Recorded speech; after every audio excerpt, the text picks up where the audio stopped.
Within this video, I'm revealing the 5 secrets to succeeding when it comes to collecting Pokemon cards. I mean, Pokemon cards can explode in value. Like, just imagine this, right? You buy a Pokemon card today, you leave it in a binder, and then within 5 years' time, it's worth 3 times the value. And it kind of does bring up the question, what makes these cards rise? And also, what are some important traps to actually avoid when it comes to this hobby? And I'm going to be answering those in just a second. Though what's really important to understand is collecting Pokemon cards is different than it was a few years ago. And it's pretty well understood that Pokemon pull rates have become different along with the cards being very expensive. Now, here's the thing, right? These factors are very important when it comes to collecting cards, and I'm going to reveal the answer to these points throughout this video. You know, the reality is, right, collecting Pokemon cards is actually pretty expensive, and because of that, I think anyone who collects cards should be strategic when it comes to purchasing them. Because newsflash, you will be shocked when it comes to the prices of some of the top chase cards. Now, before we get into this list, I just want to say, if you're new here, I wanted to say hi. My name is Phil, and I run this Pokemon collecting and Pokemon investing YouTube channel, and I aim to get collectors up to speed within the world of Pokemon cards and collectibles because it can be quite overwhelming for newcomers.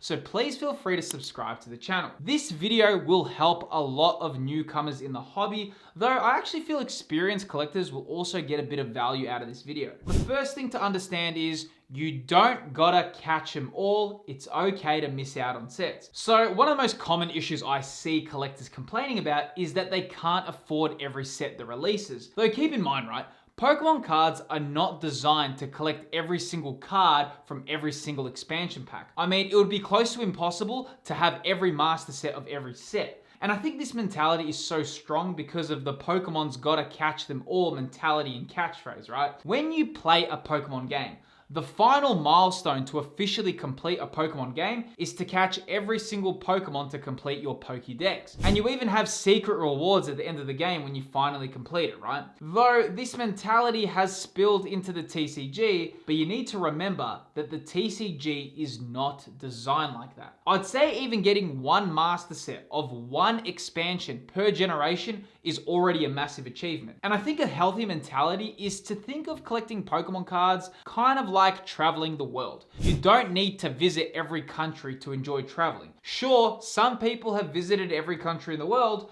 though I mean most people would agree that that's the exception and not the rule. And the same goes with collecting Pokemon cards.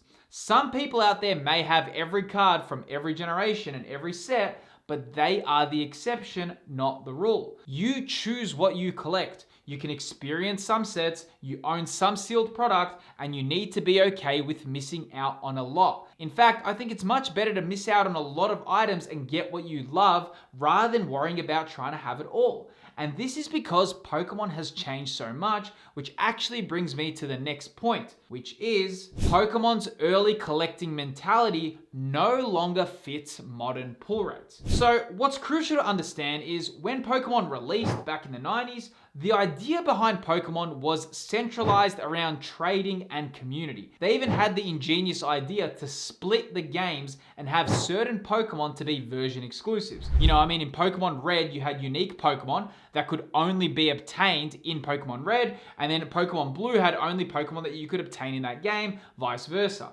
And the only way to acquire those Pokemon was trading with a friend. And this design principle is something that's still relevant today, albeit it's getting increasingly more unpopular as time goes on. Though same goes with the TCG. When the original Pokemon cards came out, the idea was to complete the set. And that's because the pull rates were far more generous. And it's likely if you and your friendship group all collected Pokemon cards, it's likely you'd be able to trade with all of your friends and get pretty close to getting a master set, or getting every card, right? Pulling a base hit Charizard was nowhere near as difficult as pulling a modern chase card. Like pulling a modern Greninja EX is something like 1 in 900 packs. Though the early collecting mentality of trading and getting every card is not relevant anymore. I mean, even though the Ursaluna EX and the Greninja EX are identical in pull rates for Twilight Masquerade, it's very unlikely friends would trade these with each other if they got duplicates because of the wild price discrepancies. I mean, maybe maybe if you have an awesome friend, they would. And actually, funnily enough, my best friend did pull a second Charizard from 151 and traded with me with some duplicate special illustration rares I own. So I mean, yeah, good friends are still out there, right? Now, I just want to say, if you have been enjoying the video, please feel free to give it a like. Now, the next point is that Pokemon sets quality gets better as the generation continues.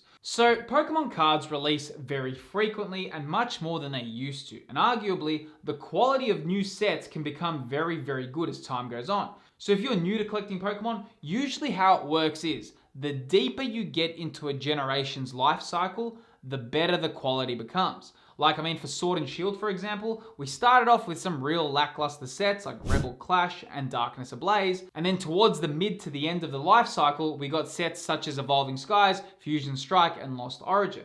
And same goes with Scarlet and Violet. It seems we are getting deeper into Generation 9 and the quality is becoming better and better. And this is important to know because Pokemon usually don't front load the quality at the start. It usually starts getting good towards the end of the era. And that's why I always think the start of a generation is the most painful period for collectors and they find it hard to move on. Like, I mean, when Scarlet and Violet era started, all collectors was just saying how much they missed Sword and Shield and they didn't want to move on. Though as time's passing, I do feel the tune has changed and people are enjoying Scarlet and Violet. Though it did take some time, but believe me, the same story will happen when the next generation approaches, and that's because the ending saga of a generation is usually when the quality hits its peak. And then by the next generation, it takes a huge step backwards. So, this is important to know, especially if you want to pace yourself when you collect. Now, the next point is avoid buying damaged chase cards if you care about price growth.